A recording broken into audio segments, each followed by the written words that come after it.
So let's solve one more question. One more question. It is also a gate question. You people are able to solve these questions, right? I have discussed all the cases which they are going to. Yes, right. They are not going to ask any concept apart from this. Okay. You are able to solve all the questions, right? If you are not able to solve the questions, watch the video again or try to solve them on your own. Or try to practice more number of questions. That's it. Nothing else. Okay. Yeah. So I'll next question. Please write down the question. I'll read the question once again. Question is an RCC column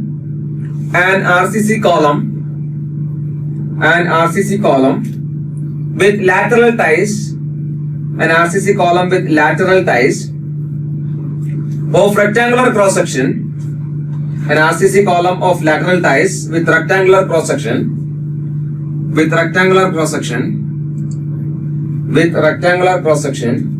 of 250 mm by 300 mm. Of 250 mm by 300 mm is reinforced with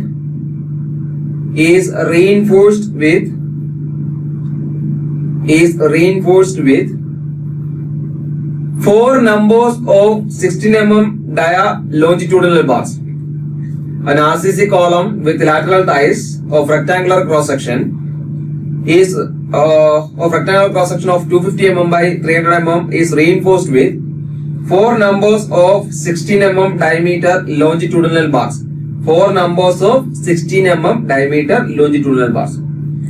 The grade of concrete and steel are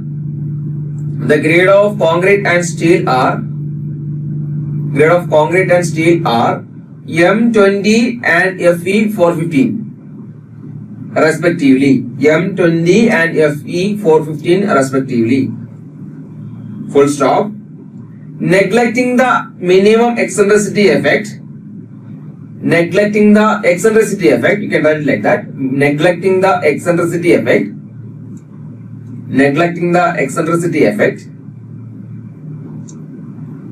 As per limit state of collapse in compression.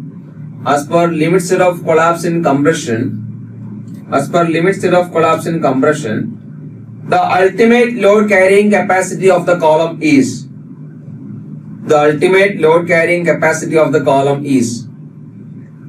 It is a GATE 2018 question. You can start solving it and just read the question properly and solve it. Okay, read the question properly and solve it. Okay. Yeah. Meanwhile, I will also start solving the question here.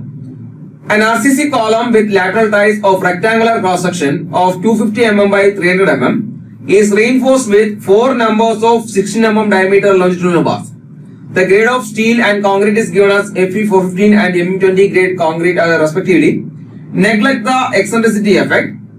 As per limit state of collapse in compression, the axial load carrying capacity, the ultimate load carrying capacity is.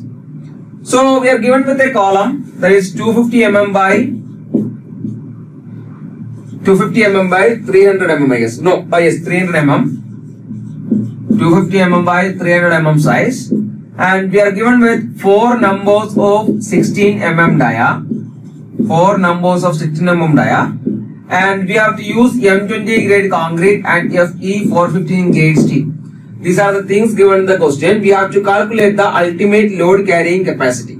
The ultimate load carrying capacity PU is equal to 0.4 FCK into AC plus 0.67 Fy into AC.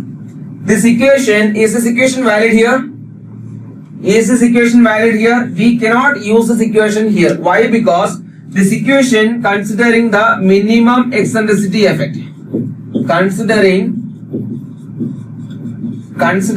minimum eccentricity effect, the equation here will become 0.4 FCK into AC plus 0.67 AC. That is the PU value for load for our column. Here, as in the question, it is given that we have to neglect the effect of eccentricity. The equation will become 0.45 FCK into AC plus 0.75 Fy into ASC. We have to use this equation for finding the ultimate load carrying capacity. Why? Because this is a equation neglecting the eccentricity effect. Neglecting the eccentricity effect. Neglecting the eccentricity effect.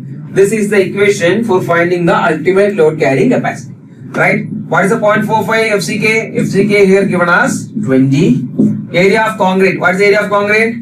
To find the area of the concrete, let's first find the total area.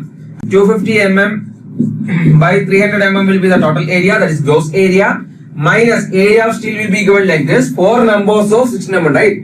4 numbers of 16 mm diameter bars. Yes, 4 numbers of 16 mm diameter bars, right? So 4 numbers of, that is 4 into pi into 16 square divided by 4. That is the area of the concrete, area of the steel, which will give you the area of the concrete. This will give you the area of the concrete, right? Which and plus 0.75 Fy is 415 and AST is again pi into 16 square. This will be the area of the concrete. This is the area of the steel here. 0.75 into Fy into AST. That is the area. See, AST means 4 into pi into 16 square divided by 4. Now this 4 and 4 will get cancelled. What is remaining? Pi into 16 square is remaining, right? So the total value here will be equal to ultimate load carrying capacity. Will be getting it as 918 kilonewton will be the ultimate load carrying capacity. This was a question asked in GATE 2018 previous recent paper, right? I think no mistakes are there, right? No, I did not write anything wrong. Did I write anything wrong? No, right? So all the things are correct. So the value here will be, answer here will be 918 kilonewton. That will be the ultimate load carrying capacity here for the column. Neglecting the eccentricity effect. If we consider the eccentricity effect, the equation will become 0.4 FCK AC plus 0.61 Fy into AC. Got it? I think no doubts are there. Is it clear? Is it clear? Any doubts? Any issues? I think no doubts are there. So are you confident enough to find the ultimate load carrying capacity of the column? We have discussed all the possible cases. They can ask you to find the ultimate load carrying capacity for a column with lateral ties with helical reinforcement. We know how to calculate the ultimate load carrying capacity for a column with lateral ties. What is the equation? 0.4 FCK AC plus 0.61 Fy into ASC. And if this helical reinforcement is there, this ultimate load carrying capacity will be increased by 50%. These equations are obtaining considering the minimum eccentricity effect. We know how to calculate this minimum eccentricity effect, and the ultimate load carrying capacity of the column without considering the minimum eccentricity effect, the equation will become 0.45 FCK into AC plus 0.75 Fy into AC. Remember these two conditions. That's it. Nothing else. Okay. So I think we will be confidently solving the questions from this portion. That is the limit state of collapse compression axially loaded columns. Right? Shall we move further? I think we are all set to move to the next concept, that is axially loaded column with uniaxial bending. Shall we go for that? Done, right? You can give the heading axially loaded column with uniaxial bending. Axially loaded column with uniaxial bending. Axially loaded column with uniaxial bending. See, I'll tell you one thing. Here, the most important point here is interaction curve. What is this interaction curve? I'll let you know. See, the design calculations for axially loaded column was very simple. The equation was PU is equal to 0.4 FCK AC plus 0.61 Fy AC or 0.45 FCK AC plus 0.75 Fy into AC. That was the equations for calculating the ultimate load carrying capacity. But the design of axially loaded column with uniaxial bending, we know what is uniaxial bending, right? See, if a column is there, we have a column like this, we have a column like this. The load is not acting through the centroid, but it is acting at an eccentricity here. If I consider the cross section, or if I consider the plan of the column, we will be getting something like this. We will be having an eccentricity about one axis. We will be having the eccentricity about one axis. It can be Ex or Ey. We will be having eccentricity like that. So this is called the axially loaded column with uniaxial bending. That bending will be there about one axis and axial load will also be there, right? So the design calculations for axially loaded column is actually a bit lengthy. It is a lengthy calculations are involved, or too many iterative processes are involved. So what I am going to do, our IS code is suggesting the use of interaction curve to reduce this effort. Our IS code is suggesting we will use, or IS code is suggesting the use of interaction curve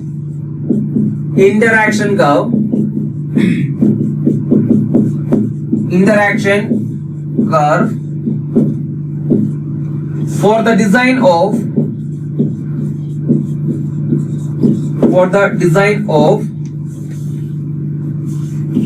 axially loaded column with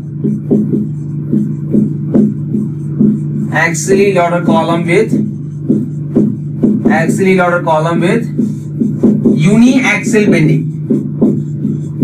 For axially loaded column with uniaxial bending, right? What is this interaction curve? This is the only one thing you have to remember under this topic. What is this interaction curve? What is there in the x-axis? What is there in the y-axis?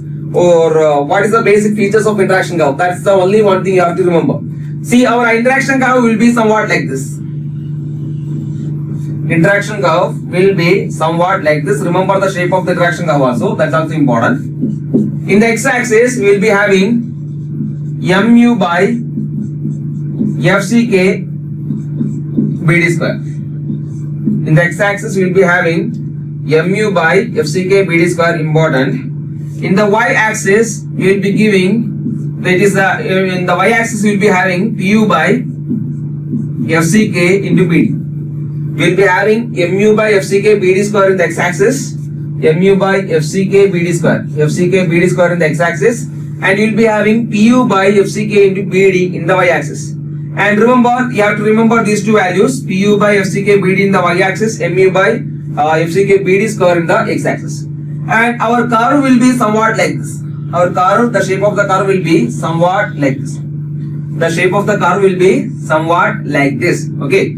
So before discussing the details of this curve, you have to remember something, that is the modes of failure of the structure in uniaxial bending.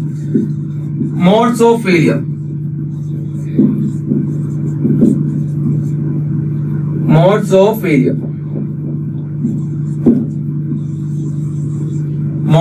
failure of structure with axially loaded column with uniaxial bending. See, there are three modes of failure are there. First one is compression failure is possible. And compression failure, it is called compression failure. And we have tension failure. We will be having tension failure. And finally, we will be having balanced failure. You have to note it down along with me. This is balanced failure. When compression failure will be there? See, when the E is less than E balanced, the E required for balanced failure, we will discuss what is this balanced failure. When E, that is eccentricity of the column, eccentricity of the loading, is less than the the eccentricity for balanced condition, that is compressive force is equal to tensile force. Now, when E is less than this eccentricity for balanced condition, the compressive forces will be predominating there. The nature of the failure will be compressive in nature in columns, axially loaded columns. When E less than E mean E balanced, or that is the balance, eccentricity for balanced condition, E balanced, the compressive forces will be predominating there, and the nature of failure which is going to be occur there is compressive in nature. Similarly, here for tension failure, E will be greater than E balanced. When E is greater than E balanced, tensile forces will be predominating, or this bending moment effect will be predominating there, or tensile forces will be predominating in that section. And due to this, the nature of failure which is going to occur there is tensile failure. Remember this, due to uniaxial bending. When E is equal to E balanced, we know what is happening. It's a combination of compression failure and tension failure. Just remember them. Compression failure, tension failure, and balanced failure. Just draw this curve and write down the modes of failure. Don't need to go to the deep. Just understand. That's it. See, when E less than E balanced, the balanced, okay, balanced, right? When E less than E balanced, there will be compressive nature will be predominating there. Compressive nature will be predominating there. Which means axial compression behavior will predominate in there when E is less than E balanced. Then the nature of failure will be E balanced, balanced failure. And tension failure means when the eccentricity is greater than E balanced, the flexural behavior will be predominating. That bending effect will be predominating. Corresponding failure is called balance or tension failure. And in between this compression failure and tension failure, there exists a failure called balance failure, which is the condition for that is equal to E balance. So listen here. In this interaction curve, you have to remember only one thing. First thing is the shape of the interaction curve. You have to remember some points here. The shape of the interaction curve is important. You are going to get a question from this. The shape of the interaction curve. He will give you different shape of interaction curve and he will ask you to choose the correct shape of interaction curve. That's the first type of question. You have to remember the values here in the x-axis and y-axis. That is mu by FCK BD square in the x-axis and pu by FCK BD in the y-axis. And listen here. And when the eccentricity is equal to 0, when the eccentricity is equal to 0, which is dominating, only axial forces will be there. When the eccentricity is equal to 0, only axial forces will be there in that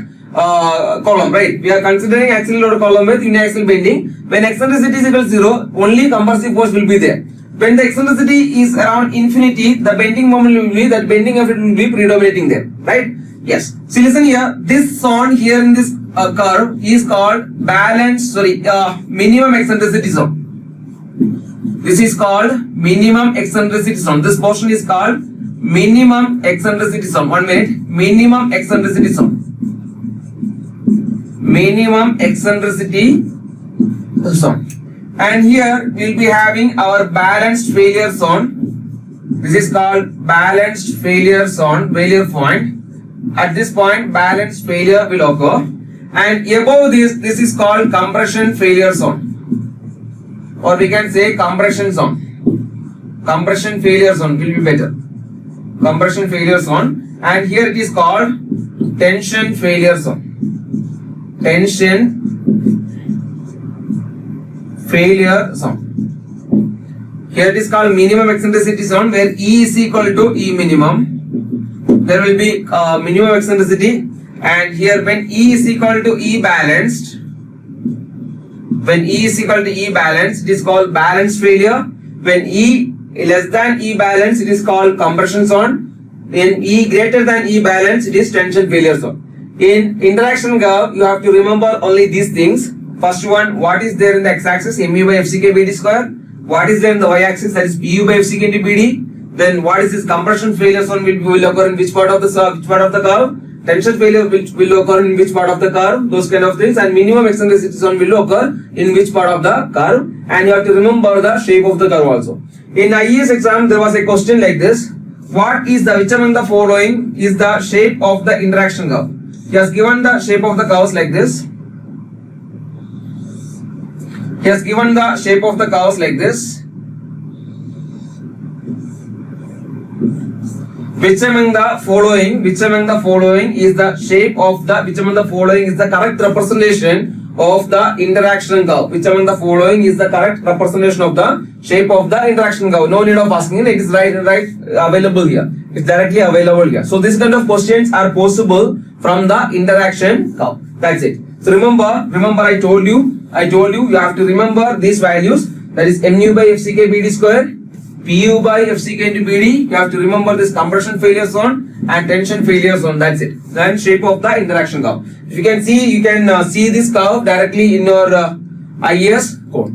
Okay, please note it down. And let's discuss one question here now, based on the interaction curve. Based on interaction curve. Sometimes questions are possible like this also. See, listen here. Suppose he will give you these points as P, Q, R, S. And he will give you the spans like for the region PQ, QR, RS. For the region PQ, what is happening there? Region PQ represents minimum eccentricity zone. Region QR represents compression failure zone. What is the region QR, RS? What is the region RS? What is the region RS? It is tension failure zone. So those kind of the questions are also possible. There was a gate question from this concept. He gave this PQ, QR, RS and R, and in the table 1, and in table 2 he has given like minimum eccentricities on, compression failures on, balance failures on, tension failures on, and you are asked to match them, right? This kind of questions are possible from this. Okay. So write down a question. Write down a question. Write down a question.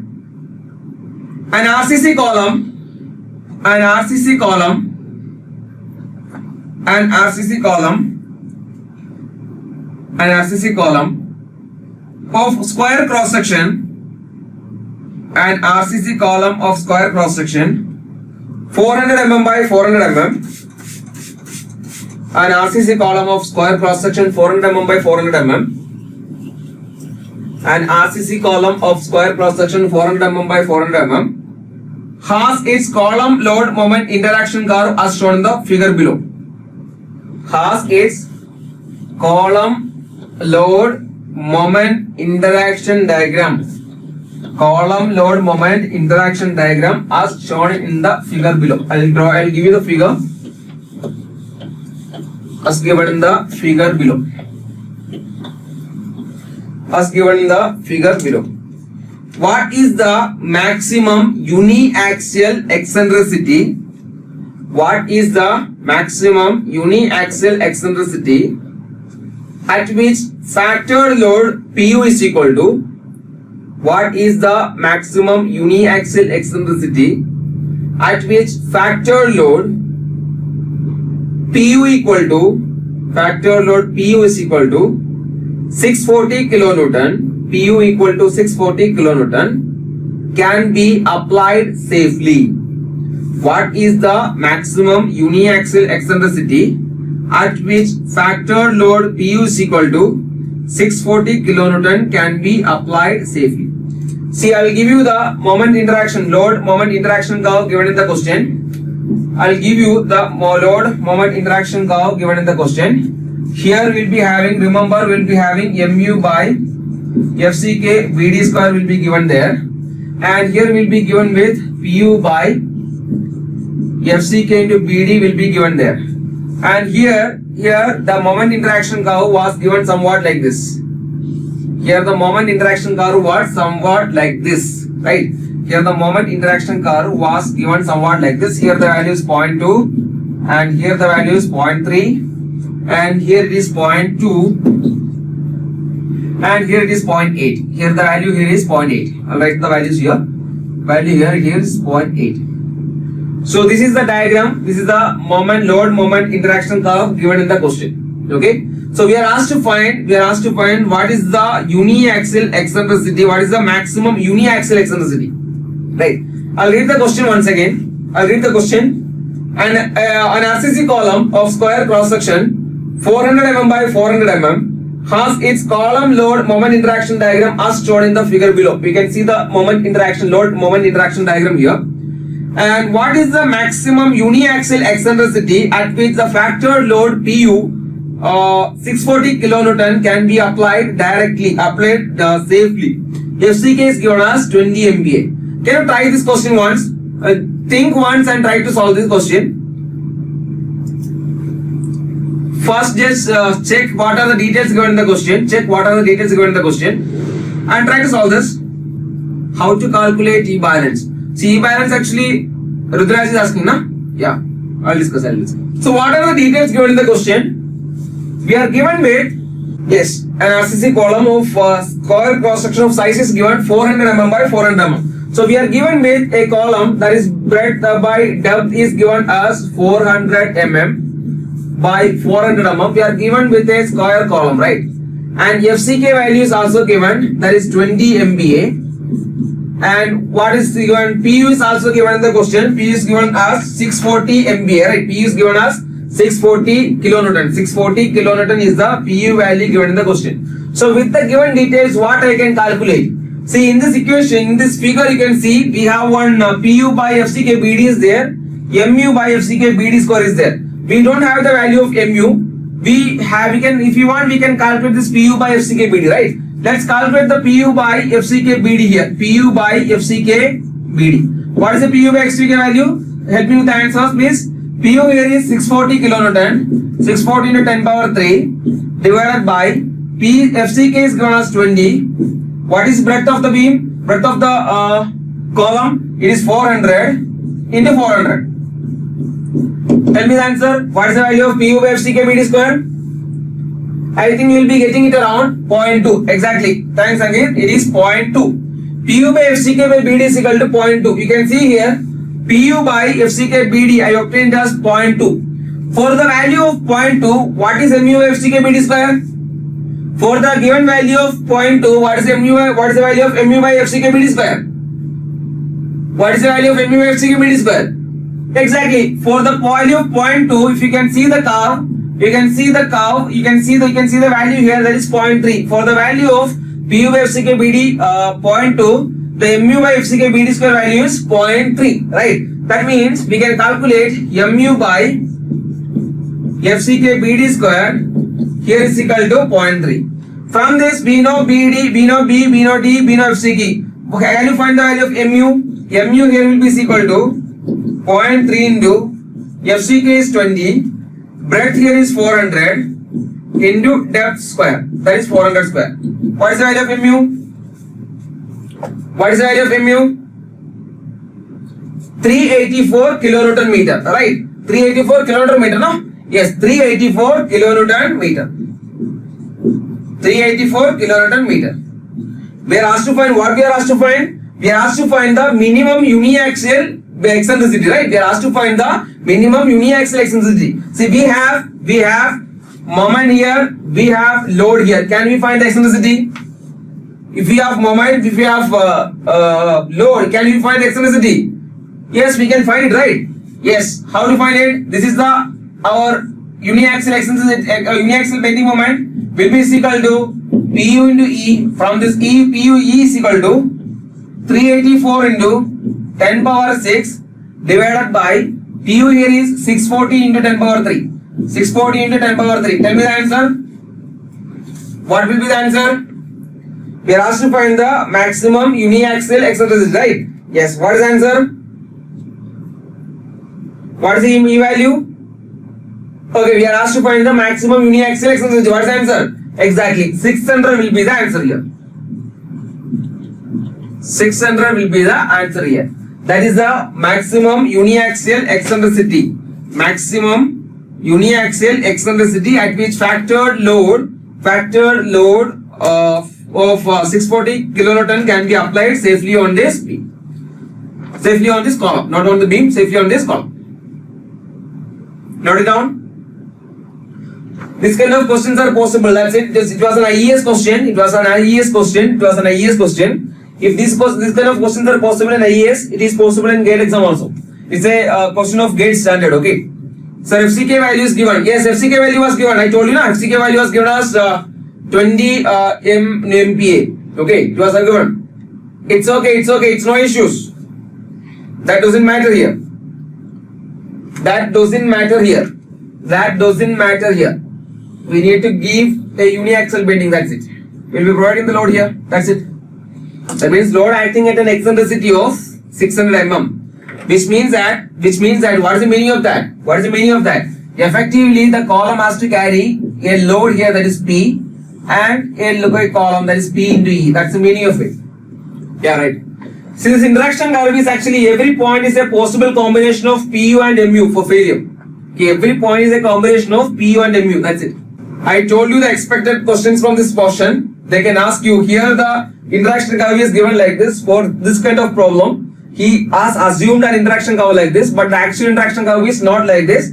Actual interaction curve, we already know it is non-linear curve. It will be somewhat like this. This is the actual interaction curve. We know what will be there in the x-axis. We know what is there in the y-axis. Shape of the curve is important. Shape of the curve is important, and the things in the x-axis and the y-axis are also important. And then understand the nature of that properties of that interaction curve. What is there? What is this region? What is this region? What is this region? And you have to remember all those things. That's it. Okay. Yes. I think we can move further, right? Yeah. Axially loaded column with biaxial bending. Axially loaded column with biaxial bending. axially loaded column with biaxial bending. So write on the strength of column or load carrying capacity of the column with axial compression and biaxial bending, axial compression and biaxial bending is a function of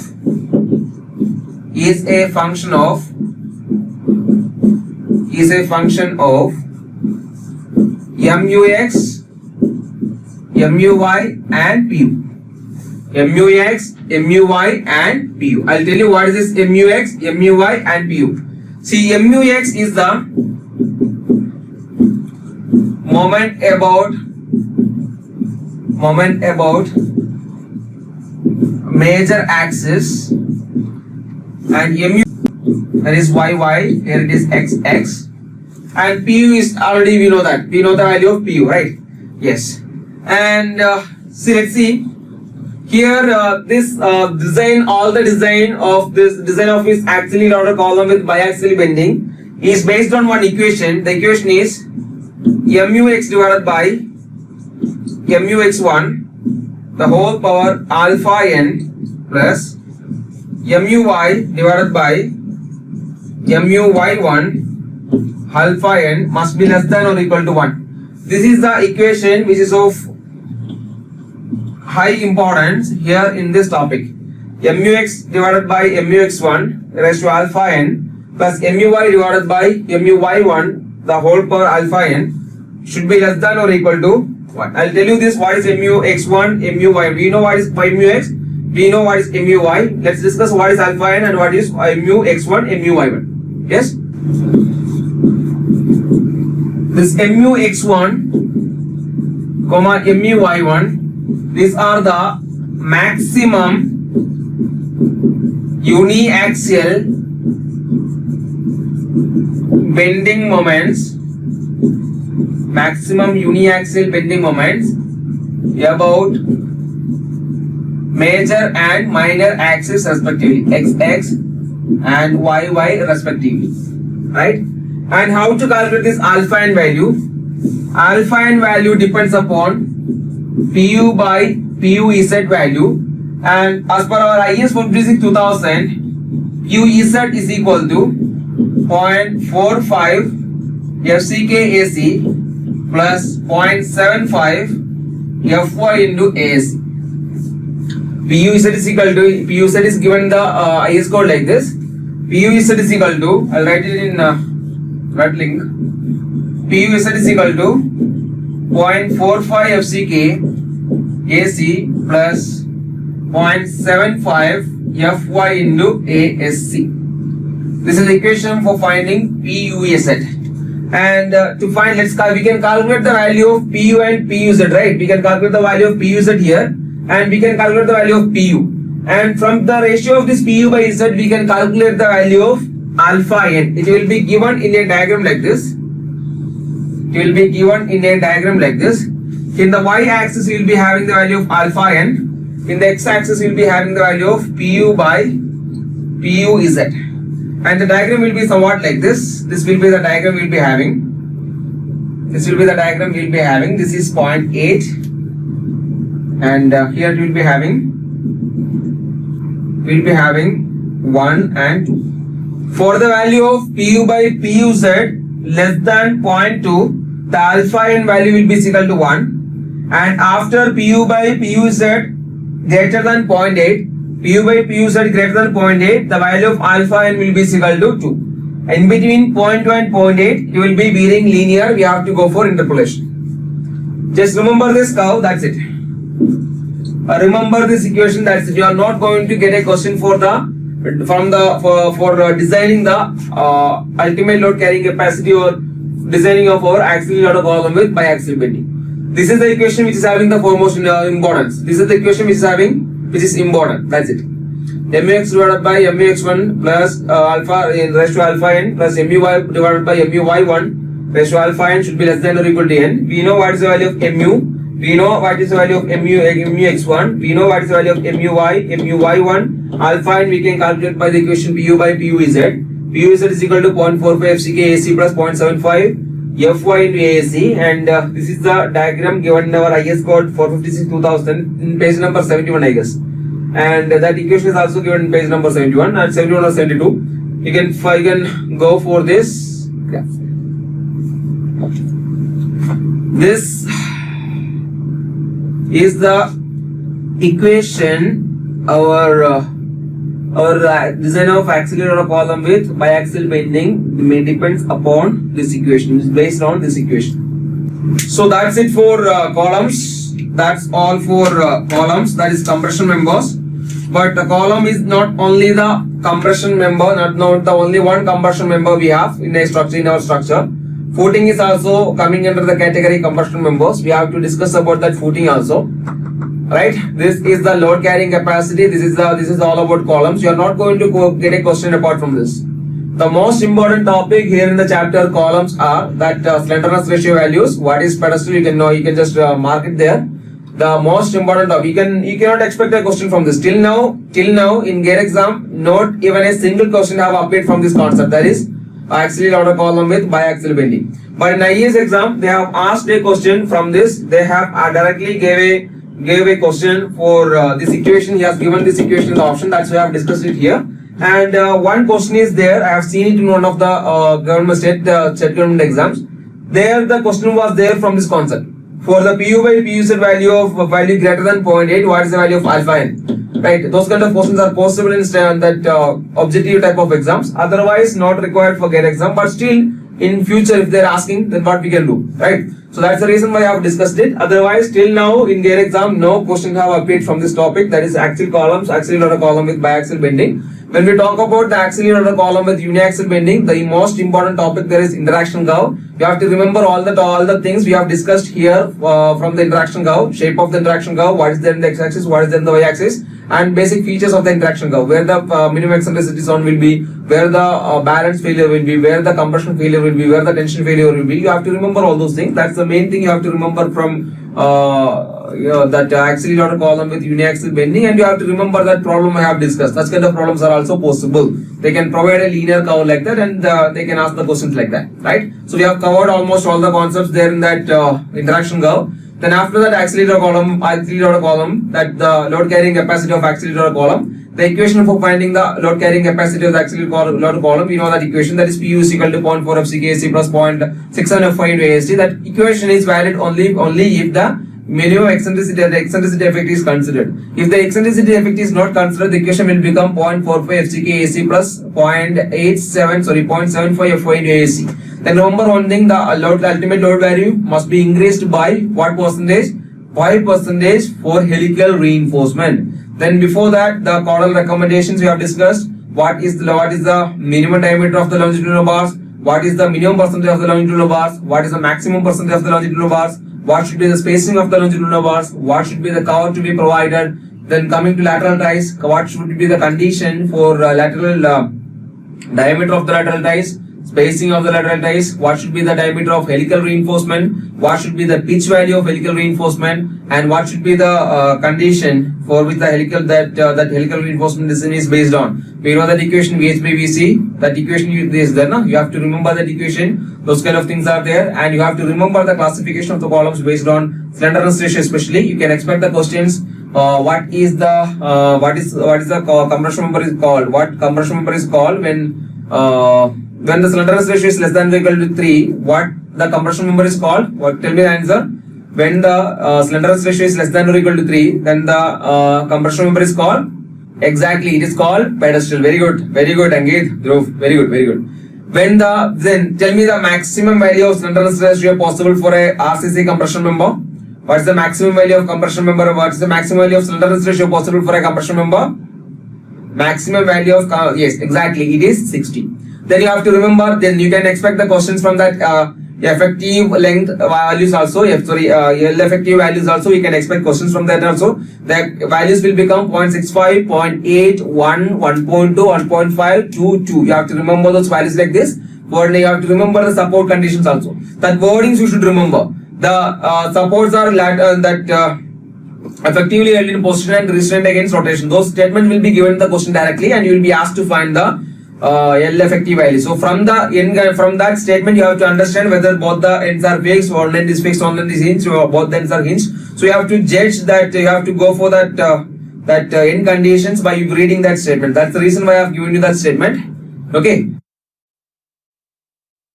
In the previous lecture, we have started the limit state method of collapse compression. As I told you, in a structure, the main compression members will be columns and footings. We'll be having columns or the columns and the footings are the compression members, or the members which are predominantly having compressive forces in it. And we discussed about, we already completed the column portion. What is column? We already know columns, that compression members are classified into columns when the slenderness ratio is greater than 3. We already know these things. We have classified the compression members based on the slenderness ratio. Slenderness ratio, we know what is slenderness ratio. L effective divided by breadth. L effective divided by B, that is where B is the least lateral dimension in case of RCC columns. It is not L effective by R minimum, it is L effective by B. And if the slenderness ratio is less than or equal to 3, it is called pedestal. If it is greater than 3, it is called column. Then again we classify the columns into short columns and long columns. And what is the maximum value of slenderness ratio for an RCC column? What is the maximum value of slenderness ratio for an RCC column? Anyone? I know you are going to give me the answer. Exactly. It is 60, right?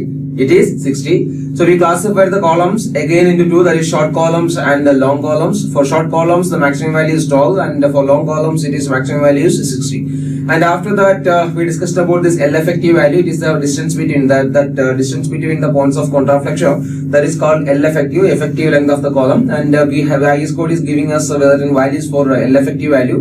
Both ends are fixed. It is 0.65 L. One end is fixed. Other end is hinged. It is 0.8 L. Both ends are hinged. It is L. One end is fixed. Other end is not held in position. Then it is 1.12. You have to remember those values. You are going to get a question directly from that.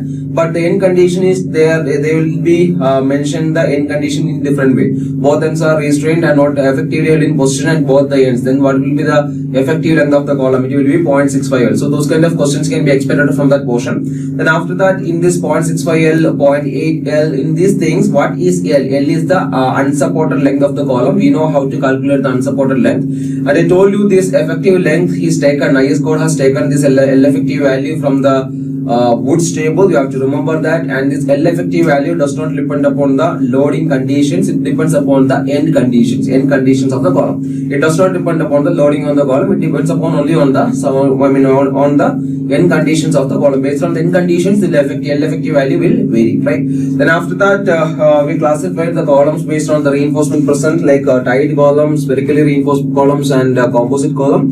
And we classified the columns into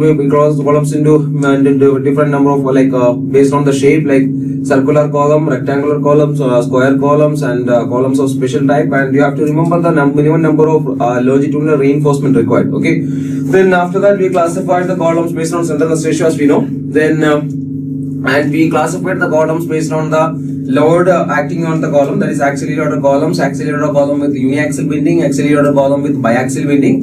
And after that, we discussed about the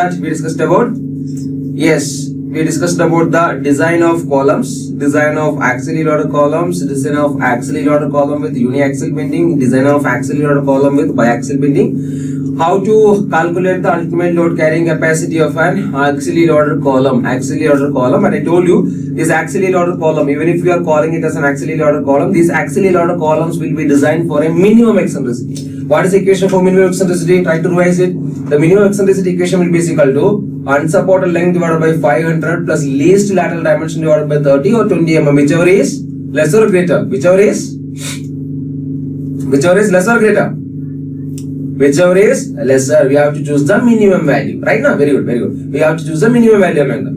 That's the E minimum value. That's the minimum eccentricity. We have to consider this minimum eccentricity due to the various reasons. Like even if we consider axial compression, even if we consider only axial compression, there is always a possibility of lateral loads coming into the structure. So we have to take that unforeseen loads into consideration. Due to that reason, we have to always design an axially loaded column for a minimum eccentricity. That minimum eccentricity obtained by the equation E means that the L unsupported length divided by 500 plus least lateral dimension divided by 30 or 20 mm, whichever is less. Then after that, we discussed about the ultimate load carrying capacity of the columns. Ultimate load carrying capacity PU is equal to 0.4 FCK AC plus 0.67 FY into AC. This equation will be used for calculating the ultimate load carrying capacity of an axially loaded column, considering the minimum eccentricity. Right? If we consider the minimum eccentricity, this will be the equation. And I told you, if the helical reinforcement is there, tell me, if helical reinforcement is there, will the load carrying capacity increase or decrease? Compared to a tight column, all the things are same. That is, diameter of the column, longitudinal bars, everything is same. Then compared to tight columns, helical reinforcement columns will have more strength, right? Then how much percentage extra? It will be increased by what percentage? It will be increased by 5%. You have to remember that also. So equation will become 1.05 into 0.4 FCK AC plus 0.67 FY into AC. That will be the equation for available with us for calculating the ultimate load carrying capacity of an axially loaded column with minimum eccentricity or minimum eccentricity. When we consider the minimum eccentricity effect, this is the equation for finding the ultimate load carrying capacity for tight columns and helically reinforced columns. Then after that, we discussed about the ultimate load carrying capacity of an axially loaded column when we neglect this minimum eccentricity effect. What is the equation? Try to remember that. 0.45 FCK into AC plus 0.75 FY into AC, and we have solved many number of questions involving 8 questions. We have solved enough number of questions.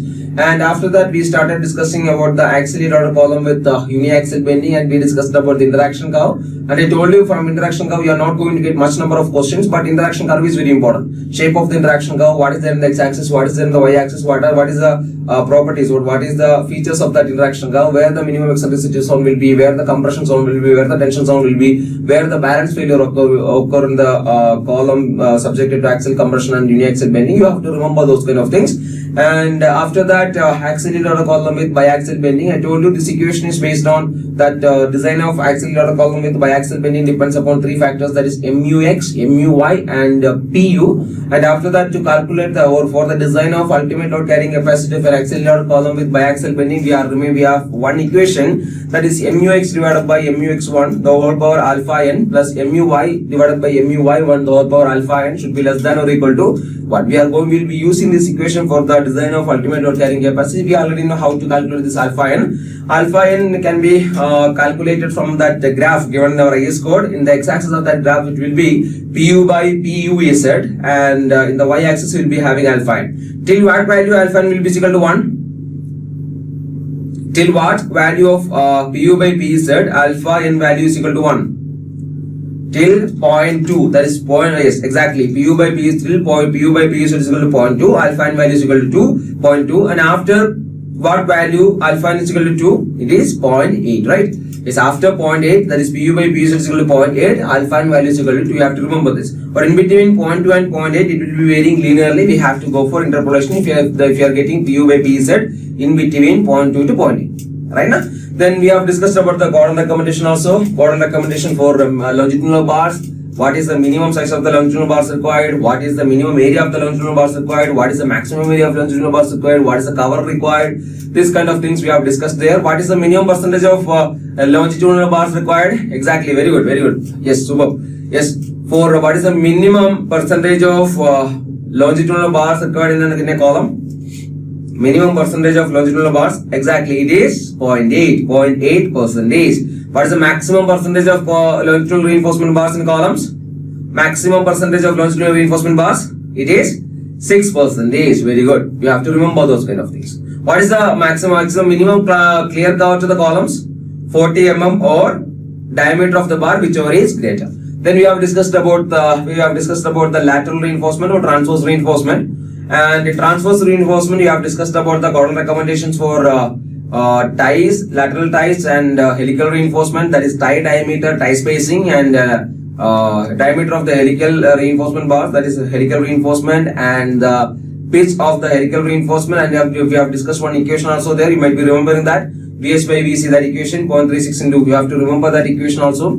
And these are the things we have completed till now. That was the end of limit state of collapse compression columns. Now we are moving on to the next topic. As I told you, if we discuss about the compression members in a RCC structure, we will be having columns there, and we have to discuss about the foundations also. No need to discuss about the definition of foundation. We already know that, right? when we construct a structure, if we suppose we are constructing a building here, we are having a building here, suppose we are having a building here, this is the building I have, this is the building I have, okay. We will be constructing this building over soil, right? We will be constructing this building over soil. This is the soil on which the structure is constructed. We will be having different floors are there, many number of columns are also there, right? Then see, this is called our slab. We will be having our slab here, and we will be having beams will also be there to support the slabs. Sometimes the slabs will be directly supported on columns, right? So we will be having our columns here. We will be having our columns here, we'll be having columns here, we'll be having slabs here, and different loads will be acting on this structure, different loads will be acting on this structure, different loads will be acting on this structure. All the loads acting on this structure, what is happening? All the loads, suppose load is acting on the slab, from the slab it will be transferred to the beam, from the beam it will be transferred to the columns, and similarly, otherwise if the slab is supported on columns, directly on the columns, load from the slab will be transferred to the columns, and from the column it will be transferred to soil. If the soil is not having sufficient bearing capacity, what will happen? Structure will collapse. All the structure is standing over the soil. They are constructing all the structure over the soil. So the strength of the soil is very important, right? Strength of the soil is very important. All the loads coming on the structure must be transferred to the soil, and that thing will be transferred to the soil through foundations. Will be transferred through foundations. Or we can say you might be knowing this, the structure, the part of the structure above the ground level. This is the ground level. The part of the structure above the ground level is called, what is the part of the structure above the ground level? What is the part of the structure above the ground level called? It is called superstructure. It is called superstructure. What is the part of the structure below the ground level? It is called, exactly, it is called substructure. It is called substructure. Substructure and superstructure. This is called our footing. This is called our footing. Let's discuss about the various types of footing available with us. We can classify the footings based on basically the basic classification of footings. You can write the heading like this: classification of footings. Classification of the footings. We can classify the footings basically into two. What are they? We can classify the footings basically into two, that is shallow footings and deep footings. What is shallow footing and what is deep footing? We can call a footing shallow when the breadth of the footing is greater than the depth of the footing. When the breadth of the footing, I'll discuss what is breadth of the deep footing. When the breadth of the footing is greater than the depth of the footing, we can call it as a shallow footing. And when depth of the footing is much larger than the breadth of the footing, we will call it as deep footings. Deep footings, shallow footings and deep footings. What is this breadth and what is this depth? See, I am taking this here. We'll be digging. See, suppose this is the ground level. This is the ground level. I want to construct our footing here. What I am going to do? I will dig a pit like this, right? We'll be cutting a pit like this to get a hard soil stratum. This is the pit I did, and we will be constructing our footing here. And we will be constructing our footing here. This is the footing I have. Continuation is there. Load will be acting directly on this footing, right? This is the column actually. This portion is called footing, and this will be our breadth of the footing, and this will be our depth of the footing. Depth of the footing. We can consider depth here also. Here this is called the thickness of the footing. Okay, DF. DF is the thickness of the footing. Okay, DF is the thickness of the footing. So we have shallow footing and we have deep footing. Then see, in designs we can calculate the depth of the footing. We need to calculate the depth of the footing. For the rough calculation of the depth of the footing, we can use Rankine's depth criteria. Rankine's depth criteria, that is minimum depth criteria. We can use this Rankine's depth criteria for the calculation of the depth of the footing required.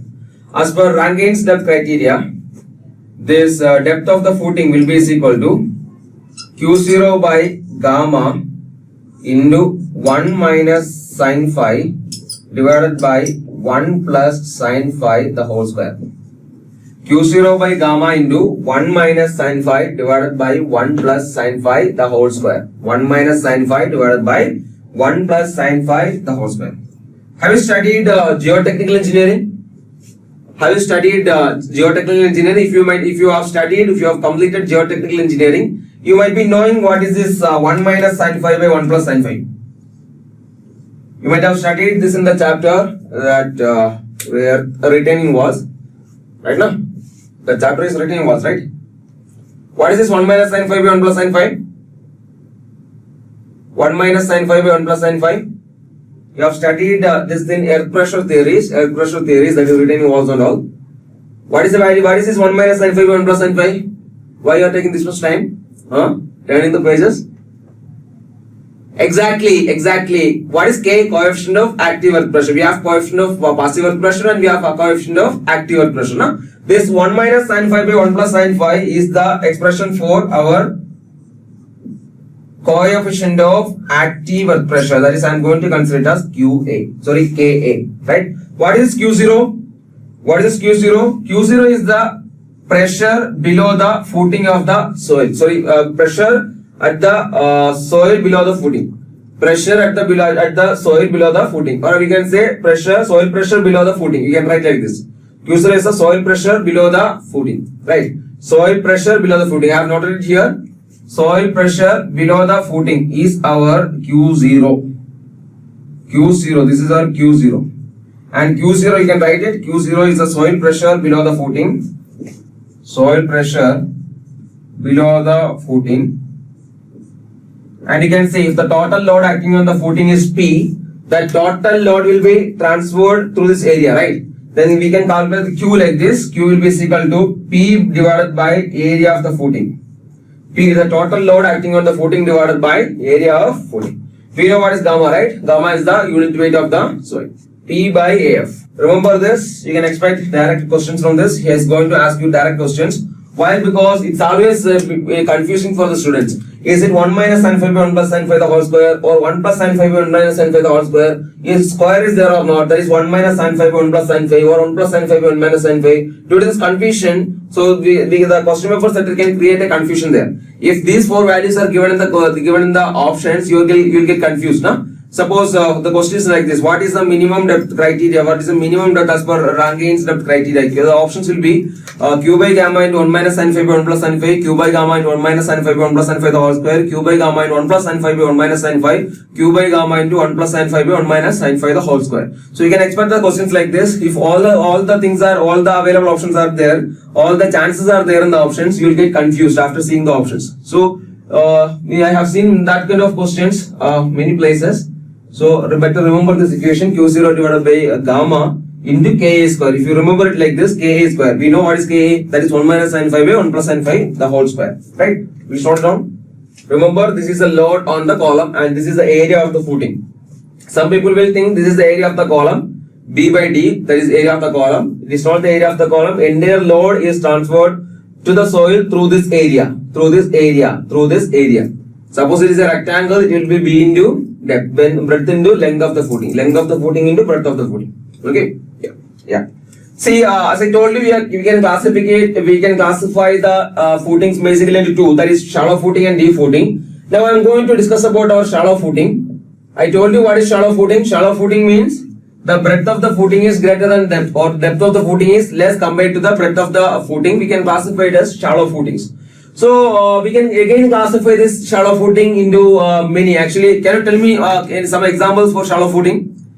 Can you give me some examples for shallow footing? Give me some examples.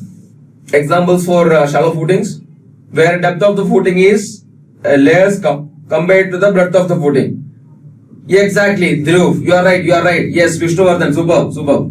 Isolated footing, yes, very good. See, we have shallow footing like this. We have isolated footing is there. We have combined footing. And we have a raft footing also. For now, this much is enough. Okay, raft footing is also there. We have isolated footing, we have combined footing, and we have raft footing. See, what is this isolated footing? When we will provide isolated footing? See, I will show you. For isolated footing, we will provide, suppose this is the column we have, this is the column I have, this is the column I have, and this is the footing I am going to provide. Okay, this is the footing I am going to provide. We will provide one footing for one column. We will provide one footing for one column. This is the column, and we will be providing this single footing for the entire one column, this 4 column, right? Yes, this is the one footing, this is the footing we have, this is the footing we have, and we will be providing this footing only for this column. And coming to our combined footing, what is it? What is combined footing? What is combined footing? Combined footing, we have different number of columns, or more 2 number of columns will be there for under one footing. 2 columns will be there for one footing. One footing is provided for 2 columns. If you see the plan, you can see something like this. It can be provided in 2 ways. I'll discuss both of them. Suppose this is the rectangular footing I have. This is the footing, rectangular footing I have. Right? We can provide our column here. One column, and this is our second column. See, we can provide this is called a rectangular footing. We have trapezoidal footing is also there. This is called, this is our rectangular footing. This is rectangular footing, and we have trapezoidal footing also. We will provide this trapezoidal footing. This is called trapezoidal footing. The shape of the footing, that is plan size of plan of the footing will be of trapezoidal in shape. Right. When we will provide this, when we will provide trapezoidal footing, Dhruv is asking me, sir, we can skip the basics. See, Dhruv, actually some people will be there. Maybe it's not their fault. Maybe they're in the 3rd year, or maybe they're in the second. They are in the 2nd year. For them, these basics are required. That's why I'm discussing it. I'll not take that much time. Okay. No, I'm not going to the entire basic concept of footings. That is not required here. But I have to discuss all the basic relevant things. Okay. Dhruv, that is required. That's why I'm discussing it. Okay, Dhruv. And you can for now you can answer this question. Why we are providing this trapezoidal footing? Trapezoidal footing also will be providing trapezoidal footing also. We will be providing this trapezoidal footing. This trapezoidal footing also is provided for 2 footings, right? Yes. Here, thank you. Here we have one footing here, but we'll provide or we'll prefer trapezoidal footing over this rectangular footing when one of the column, suppose this is one of the column, this is one of the column. When one of the column is near to the property line, suppose we are having our property line is somewhere here. We know what is property line, right? Suppose this is our property line. But when we have to provide our footing, when we have to provide our column near to the property line, then we have to spread our footing like this. So this will be our column here. We will go for trapezoidal footing instead of going for rectangular footing. Okay, we'll prefer this trapezoidal footing instead of going for this rectangular footing. You have to remember this. That is the one reason you have to write this. This, when the footing is near to the property line, we have to go for this trapezoidal footing. This is rectangular and this is trapezoidal. Okay, and one more reason is there.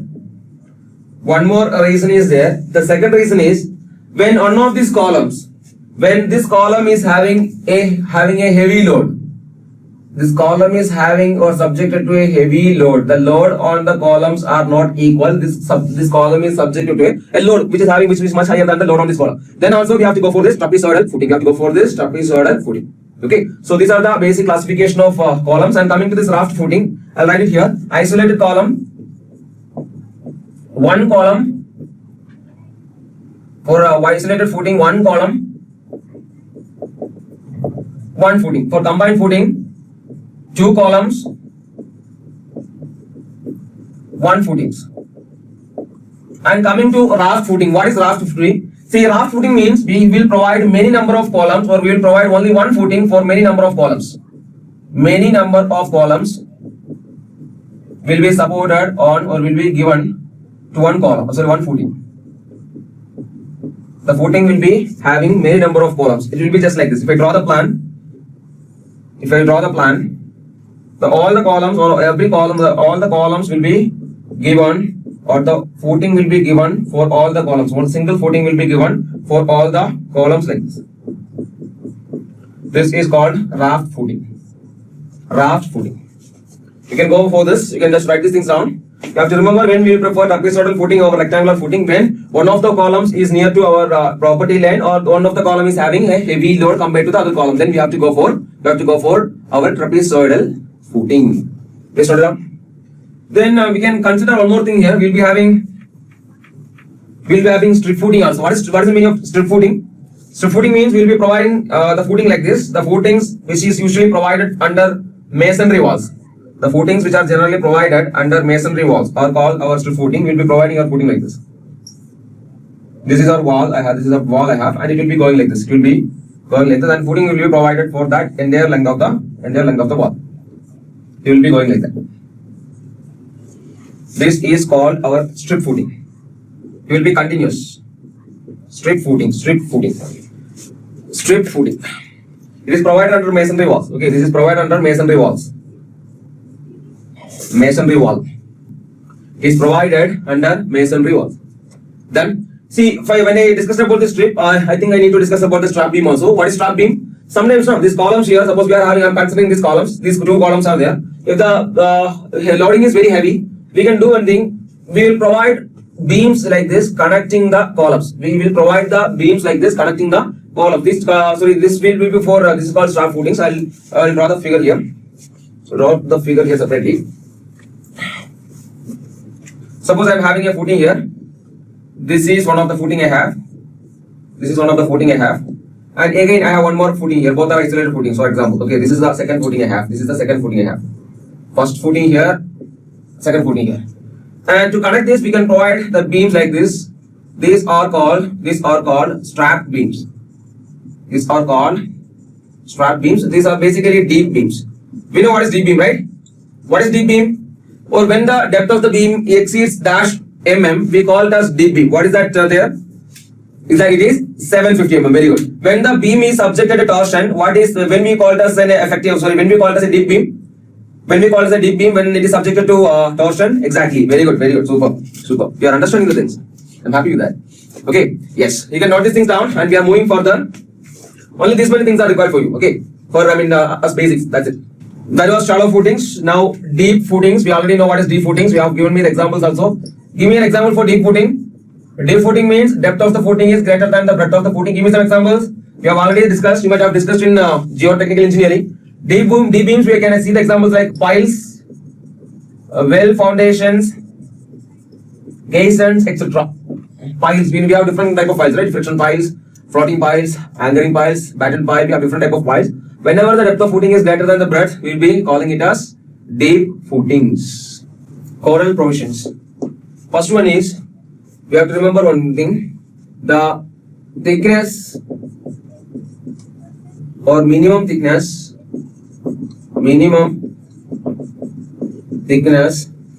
at the edge of footing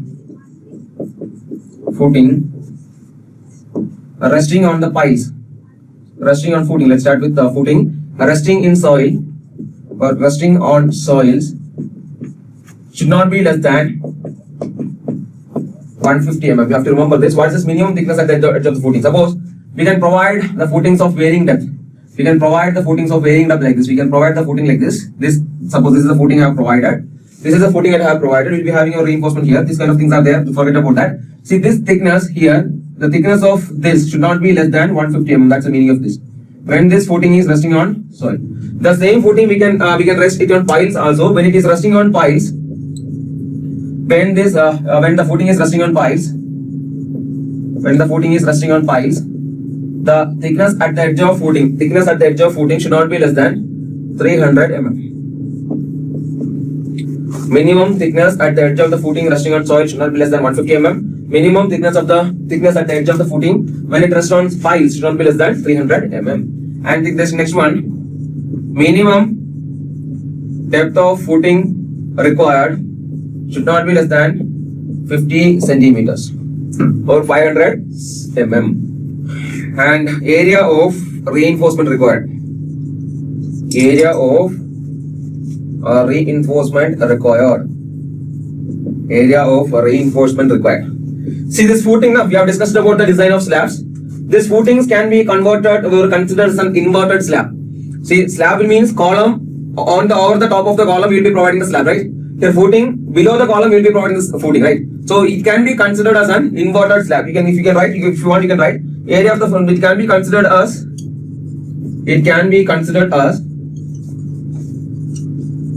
inverted slab.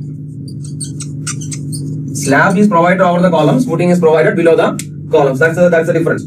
So when the area, see what was the minimum area of reinforcement required for slabs when we use HVAC steel bars? What was the minimum area of steel reinforcement required when we use HVAC steel bars for slabs? We have discussed it in the previous lectures. What is the minimum area of reinforcement required when we use HVAC steel bars? What is the minimum percentage of reinforcement required when we use HVAC steel bars for columns? Exactly 0.12. When I am considering it as an inverted slab, it will be the same. Go for that. It is equal to 0.12 percentage of our gross area. 0.12 percentage of gross area for HVAC steel bars. For 0.12 percentage of gross area for HVAC bars, and it is 0.15 percentage of gross area for mild steel bars. For mild bars, when we use mild steel bars as a reinforcement, 0.15% of the gross area must be provided as minimum reinforcement, and when we use HVAC steel bars, 0.12% of the gross area should be provided as HVAC steel bars. When we use HVAC steel bars, 0.12% of gross area must be provided as minimum reinforcement. Go for it. See, one more thing is there, cover requirement. What was the minimum clear cover required for slabs? As per IS 456-2000, what was the minimum clear cover required for slabs? We have discussed in the previous lecture. What is the minimum clear cover required for slabs? It is 20 mm, right? Exactly, it is 20 mm. For columns, what was the minimum clear cover required? For columns, it is 40. And similarly, for footing also, we have to provide a minimum clear cover. The minimum clear cover required here, the minimum clear cover required here for footings is equal, should not be less than 50 mm. Minimum clear cover required for footings should not be less than 50 mm. Okay, footing, not footing. Minimum clear cover required for footing should not be less than 50 mm. Okay, for columns it was 40, for slabs it was 20, and for beams it will be 25. And these are the minimum clear cover values. Our IS code further says that if you are using diameter of the bars up to 12 mm, these clear cover values must be reduced by 5 mm. This is actually a condition given in the revised code. If the diameter of the bar, that is main diameter of the bars which we are using in the structure, if the diameter of bars is less than 12 mm, that is 12 millimeter for 10 mm bars, for 8 mm bars, for 6 mm bars, like that. When we are using diameter of the bars less than 12 mm, then we have to reduce this clear cover by 5 mm. IS code is suggesting that you can reduce the clear cover by 5 mm. It is a recommendation given in our IS code. You don't need to remember that, but still for an information I'm telling you that. Okay. So after finishing this, we can move further, I guess. Now we are moving on to the design of footings. You can write the heading design of footings. The design of footings will be similar to that of slabs. As I told you, footings can be converted or considered as an inverted slabs. But here in footings, it will be designed for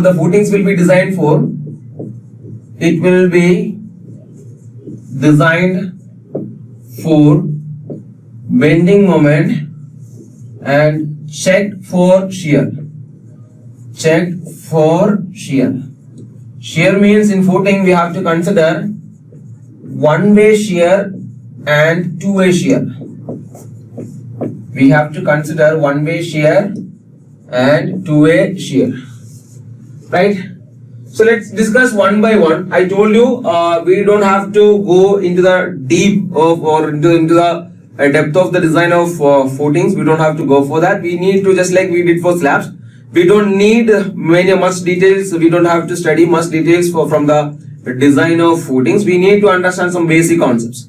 Just now I told you it will be designed for bending moment and checked for shear. So we are going to clear some basic concepts. That much is enough. From footings, if you can see the previous year question paper, you cannot see many number of questions, right? So the only one question asked from the footings, but the questions which are asked from the footings were from the basics we have discussed till now, and from the codal accommodation also, and one question has appeared from this portion. That's it. From slabs and footings, very less number of questions are being asked nowadays. Why? Because See, the design of footings and design of slabs is actually a tedious process, a lengthy process. So, asking questions from the design is actually a bit difficult. That's the reason we can avoid the complete design part of the footings and slabs. We don't require here in our gear exam. You can remember that. But you have to clear the basics required for the design, right? I told you it will be designed for bending moment and check for shear. So, let's discuss about the bending moment and shear. See, for in the footings, we have to calculate the maximum bending moment. Na? So this maximum bending moment or maximum shear, maximum one-way shear, maximum two-way shear calculations will be based on the critical sections.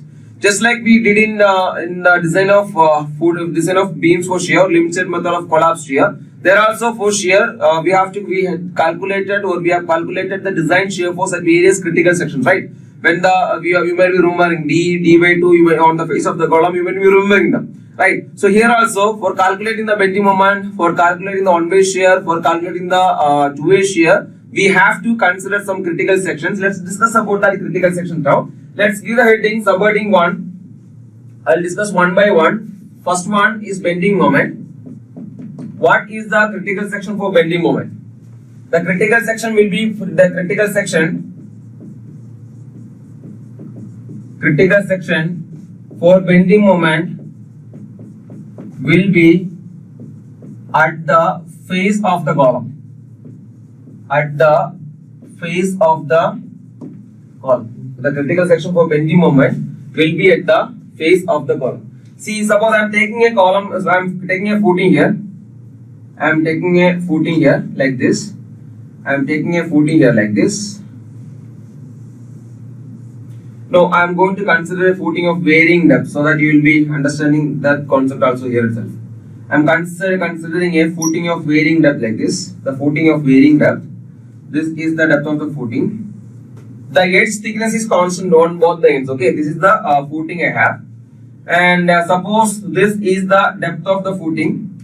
This is the depth of the footing at the face here. This is the depth of the footing here. And here we have the plan of the footing. Suppose it is a rectangular footing like this. I am considering it as a rectangular footing. This is our breadth of the footing. Let it be there. And this is the plan of the footing. Na? We will be having our column here. I will be having our column here. See, as I told you, as it is a rectangular beam, I can calculate. See, I can consider the critical section about this axis. I can consider the critical section about this axis. Na? See, as I told you, the critical section will be at the face of the column. We have two faces. We have face about y-axis and we have we can consider the face of the column about the x-axis, right? So, if I consider the face of the column like this will be our critical section. And we can consider the face of the column in this direction also. So, I am going to consider that also. We have to consider that also. This is the face of this is the column. This is the footing I have. And we'll be having our column here. We will be having our column here, and this is the critical section I have to consider here. This is the critical section I have to consider in the x direction, right? So this is okay. I'm considering it as this is a critical section, and this is also our critical section. Now, to calculate the bending moment, what I'm going to do is bending moment. I can calculate the bending moment about x-axis, about y-axis, ms. I can calculate the bending moment about this x-axis, that is my, right? So these are the bending moments I have to calculate. How to calculate this bending moment? Everyone listen here. See, I have calculated the critical section here, right? Now I am going to consider this area of footing here. I am going to call this area as A1, right? I am going to call this area as A1. And see, if we can consider this area, we will be given with this breadth and we will be given with this length. This breadth and this depth will be given. We can calculate the centroid of the area, na? We can calculate the centroid of the area. I am going to call it as x bar. I am going to call this as x bar, right? This here is the breadth of the column. This here is the depth of the column. This is the depth of the footing. This is the depth of the footing under the columns. Okay. This is the depth of the footing under the column. And we have area 1. We have the x bar area. And here also, to calculate the bending moment about x axis, that is my, we can consider this area of the footing. And after considering this area of the footing, I can calculate this centroidal distance of this area. I'm going to call this area as A2. Okay. I can calculate this centroidal distance. I'm going to call it as y bar. This is the depth of the column. This is the breadth of the column. Right.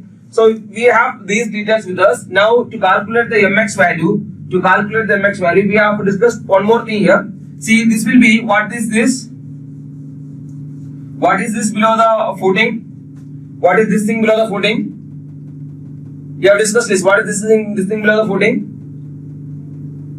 It is soil pressure below the footing, right? This is the soil pressure below the footing. I have denoted it with the letter Q0. This is Q0. Correct or not? This is soil, exactly. This is soil pressure below the footing. Very good. So I can have to calculate the soil pressure below the footing. Soil pressure below footing. Soil pressure below the footing, Q0 is equal to total load acting on the column. We have discussed it. Total load acting on the column divided by area of the footing will give you the Q0 value. P divided by Q0 will be F will be giving you the Q0 value.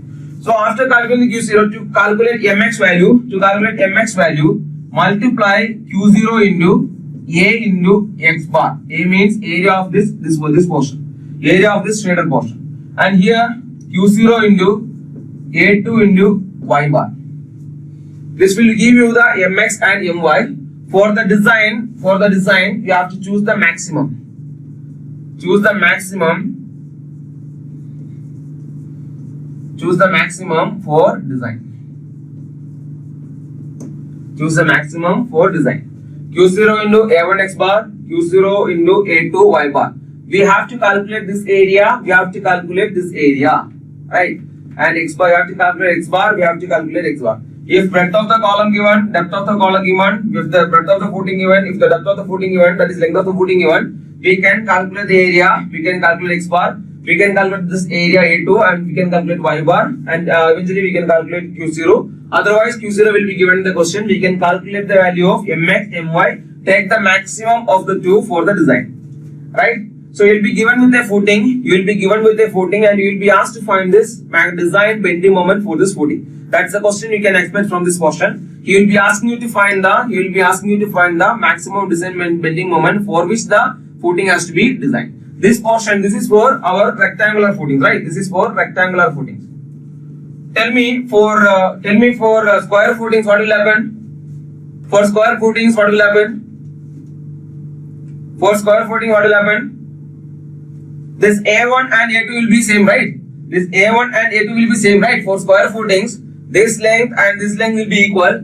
This area and this area will be equal, which means that mx will be equal to my will be equal to Q0 into A into x bar or y bar. I am considering y bar here. Y bar or x bar. Don't consider it as y bar divided by x bar. It is y bar or x bar. Mx and my will be equal to same for square footing. That's enough. You need to remember only these two.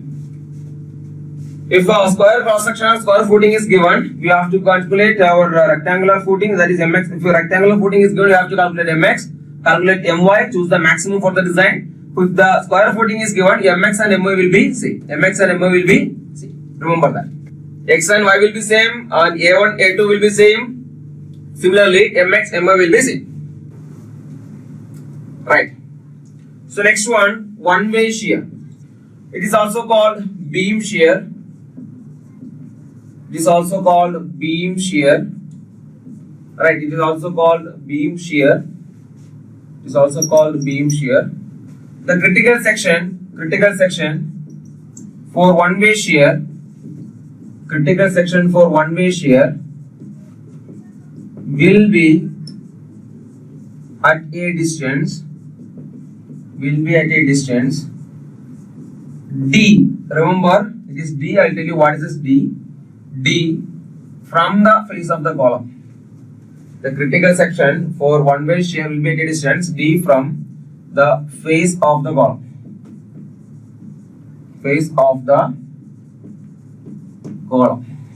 The critical section for one-way shear will be at a distance D from the face of the column. Suppose again I am considering a beam, I am considering a footing here. Again I am considering a footing here like this. This is a footing I have.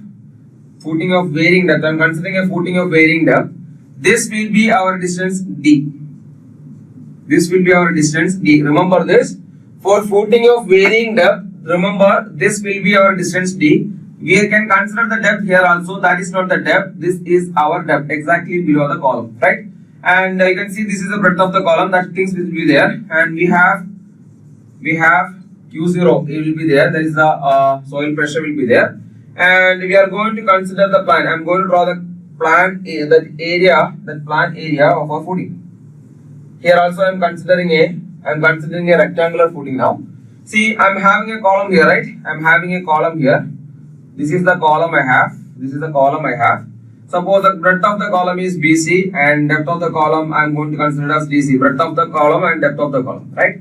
As for IS 2000, the critical section for one-way shear must be selected at a section D from the face of the column. D from the face of the column. We can see what is D. Remember what is D, right? D from the face of the column. I am going to consider this area here and I am going to denote that area with A3. I am going to call that area with, I am going to denote that area with 3. I'll tell you, I am going to consider only the shorter dimension. I am going to consider only the shorter area, shorter width of the shorter dimension of the footing. I'll tell you why. See, the one-way shear will be equal to, one-way shear, that is VU, will be equal to Q0, that is the soil pressure, Q0 into A3 will be the one-way shear. And we can calculate the one-way shear stress also. One-way shear stress also. Then I am going to denote with tau V. Tau V will be equal to VU divided by B into DC. VE divided by B into DS. I am going to denote with the letter DS. What is DS? Remember here, listen here, everyone listen here. For a beam of varying depth, see, I have considered the section at a distance D from the face of the column. This is the distance D. This is the distance D. Now coming to our DS. Here I am having DS here, na? That is one depth is there. I am not considering a depth. I am not considering this depth there. I am not considering this depth. I am not considering the depth of the column. I am considering a different depth. That is the depth of the footing at the level of our critical section. We are having a critical section here, na? The depth of the footing at critical section, that is our DS. This must be selected. This must be selected for the calculation of our tau V. Okay, please write it down. One second.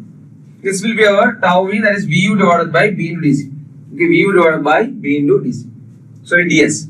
DS is the depth of the footing at critical section. See, what is this one-way shear? You can remember like this. Suppose this is the footing I have. This is the footing I have.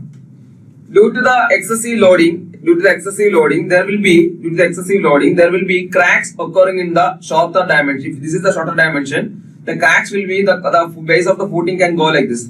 The shorter dimension of the footing can go like this. Shorter dimension of the footing can go like this. This can go like this. Along the shorter dimension, cracks will be developing. That's the reason why I am considering only the shorter dimension.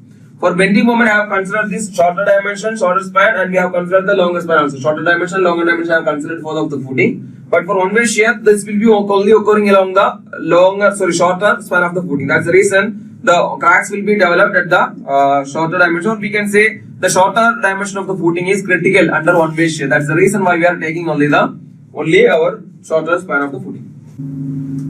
Angish Sharma is asking, can you explain this one-way shear once again? Yes, of course I can. See, here I told you the one-way shear. For one-way shear, the critical section for one-way shear must be selected at a distance D from the face of the column, right? At a distance D. What is that D? This is the depth of the column. If the depth of the beam is of varying depth, you have to consider the depth, maximum depth of the footing. See, sometimes we will be having, most of the times we will be having our footings of constant depth like this. Footings of constant depth like this. Then no issues, depth is constant, we can consider the depth of the footing, right? Thickness of the footing, that is the thickness of the footing, not the depth of the footing. So here I am having the thickness of the footing at the column, here is D. Thickness of the footing here is D. So I have to consider the critical section at a distance D from the face of the column. And I have to choose the critical section for one-way shear along the shorter dimension. Why? Because the shorter dimension is critical under one-way shear. I have showed you, the shorter dimension will be critical under one-way shear. So I am considering the section which is at a distance D from this face of the column, and I am just selecting that area here. And area here, suppose I am going to consider that area as A3, right? Then critical says that one-way shear will be equal to Q0 into A3. Don't multiply it with X bar. If you multiply with X bar, you will be getting bending moment, right? So you will be getting shear force here, that is Q0 into A3, where Q0 is the soil pressure acting at the bottom of the footing. We can calculate it by using the formula P divided by area of the footing. P divided by area of the footing. And after calculating, we can go for the one-way shear stress, that is tau V is equal to VU divided by breadth of the footing into DS. ds is the thickness of the footing at the section I considered, or the ds is the thickness of the footing at critical section. That's it. You will be asked to calculate the one-way shear stress for the footing given. You will be asked to calculate the one-way shear force for the footing given. That's it. Fine. So we are moving on to the next one, that is two-way shear. For two-way shear, the critical section, for two-way shear, the critical section is selected. For two-way shear, critical section is selected at a distance. The critical section is selected at a distance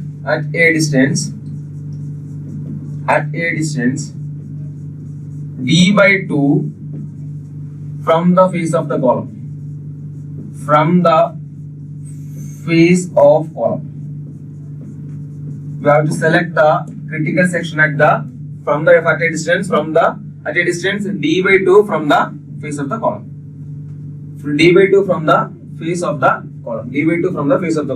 Suppose this is the column I have. Again I am considering a column of varying depth like this. This is the column I have. This is the footing I have. Right? And suppose this is the depth of the or thickness of the footing. This is the thickness of the footing at the column, under the column. And if I consider the plan like this, and we are having our column like this. This is the breadth of the column. This is the depth of the column.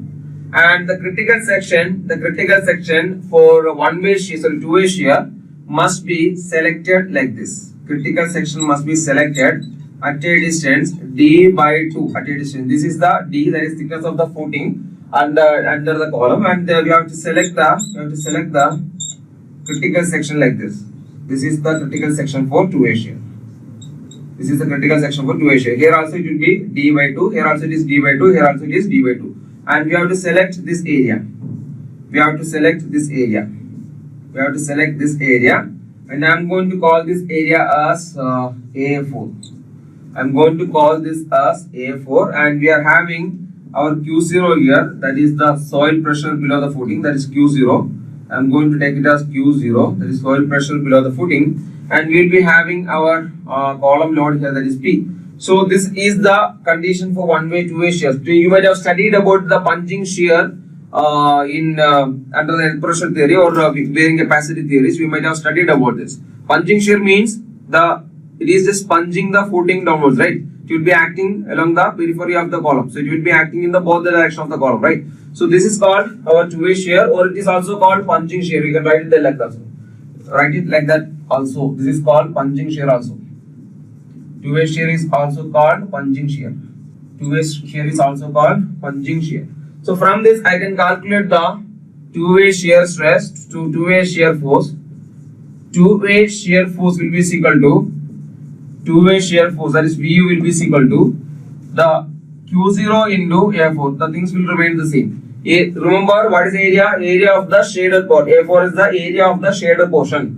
Two-way shear force will be equal to, that is VU is equal to Q0 into A4, that is area of the shaded portion. Now two-way shear stress will be equal to tau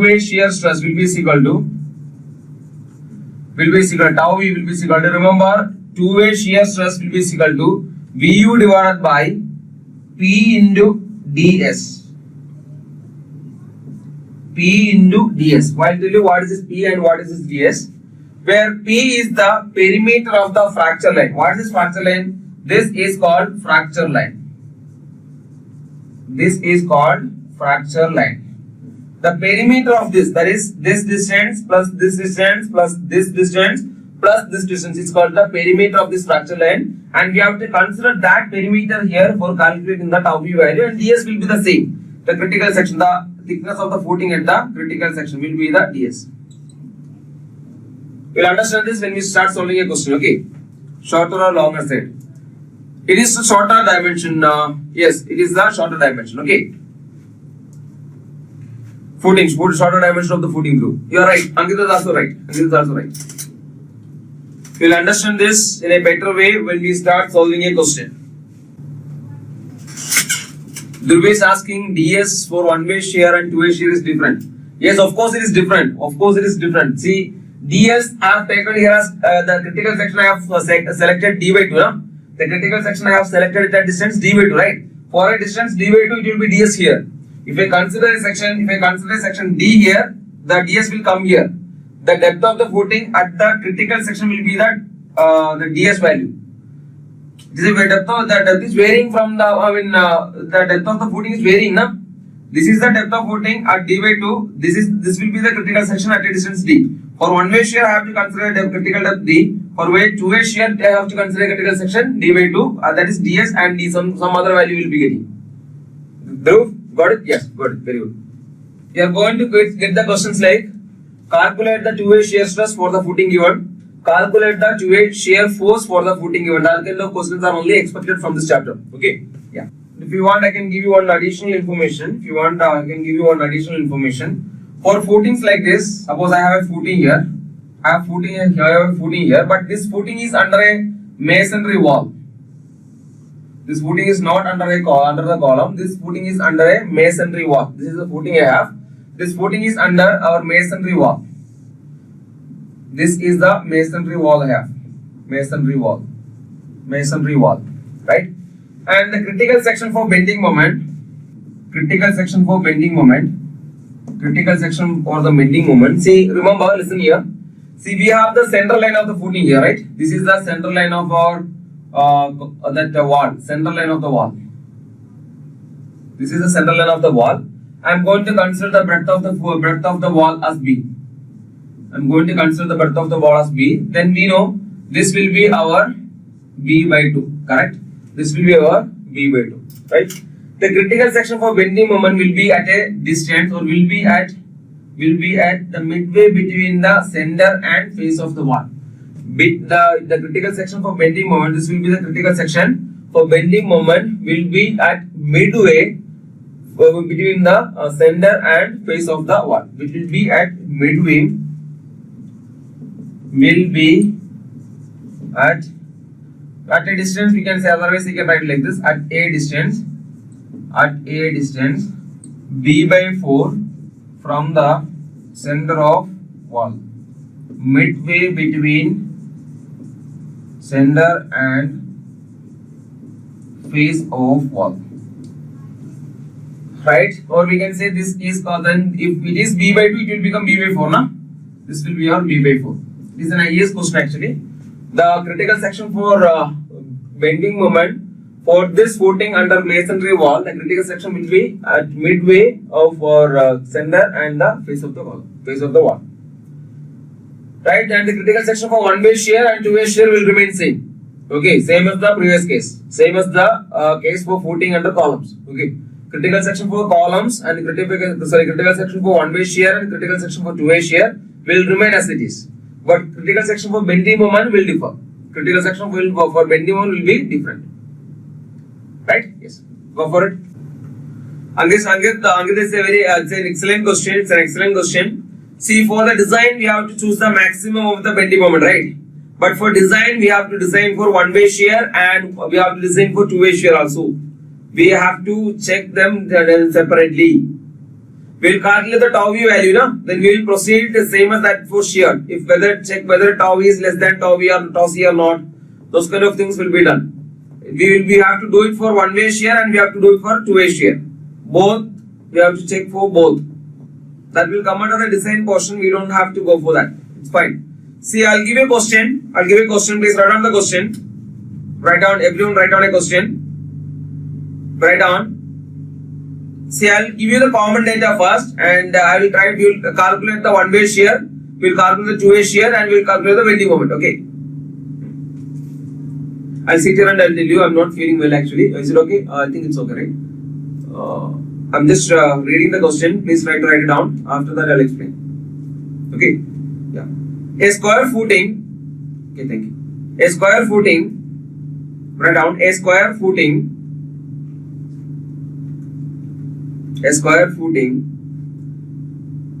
of size 3.5 meter. A square footing of size 3.5 meter is designed to support a square footing of size 3.5 meter is designed to support a square column of size 400 mm. Designed to support a square column of size 400 mm. Square column of size 400 mm. The uniform effective thickness of footing is 560 mm. The uniform effective thickness of footing is 560 mm. Effective depth or effective thickness? Effective thickness of footing is 560 mm.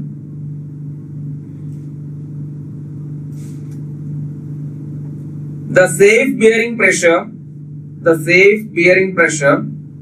below the footing is 122.4 kilopascal. The safe bearing pressure below the footing is 122.4 kilopascal. 122.4 kilopascal. The safe bearing pressure below footing is 122.4 kilopascal. Question 1. For one-way shear, question number 1. For one-way shear,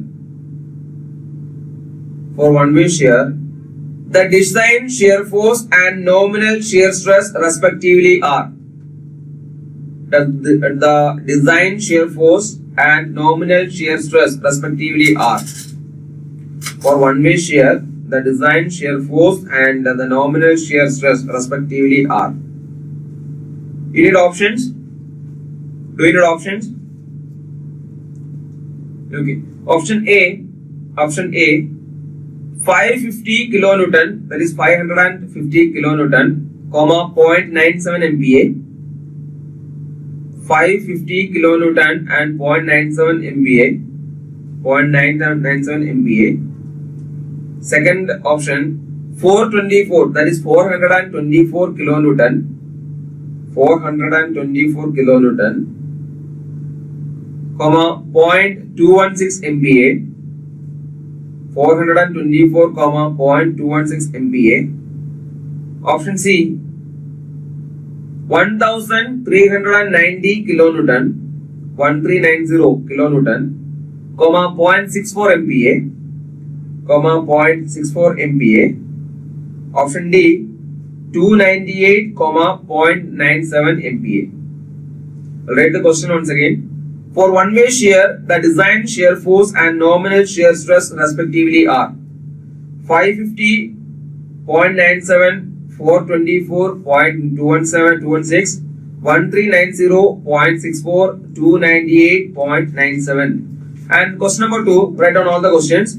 So that question was asked for only one-way shear. That was an IAS question. I am going to extend that question into two level. We are going to calculate the two-way shear and design bending moment for the same question. Okay. So write down the question for two-way shear. Write down for two-way shear. For two-way shear, the design shear force. For two-way shear, the design shear force and nominal shear stress respectively are. For two-way shear, the design shear force and nominal shear stress respectively are. For two-way shear, the design shear force and nominal shear stress respectively are. You people are writing it right? You people are writing it or not? Okay, fine. For two-way shear, the design shear force and nominal shear stress respectively are. Okay. Options. 550 kilonewton, 0.97 MPa.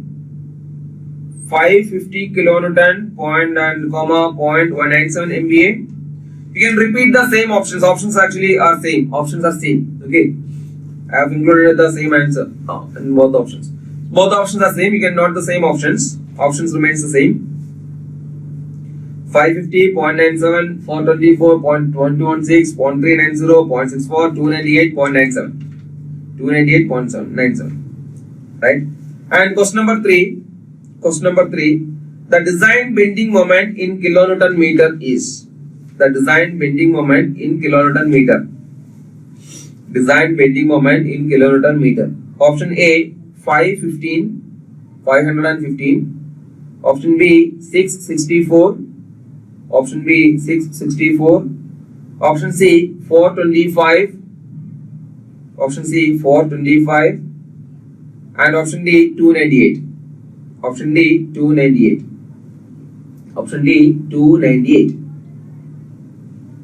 Yes, go for it. Try to draw the figure first. Draw the footing first.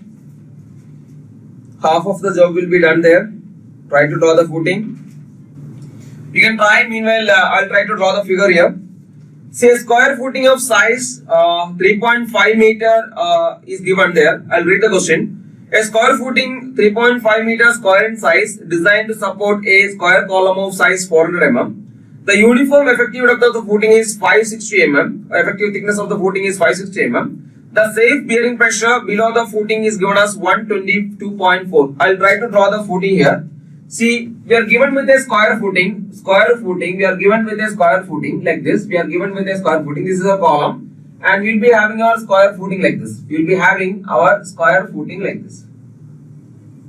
This will be our square footing. And the size of the footing is given as 3.5 meter. The size of the footing is given as 3.5 meter. 5 meter is the size of the footing. The breadth and length of the column, the length of the footing is same. And the depth of the footing is given as 560 mm. I am going to consider it as 0.56 meter.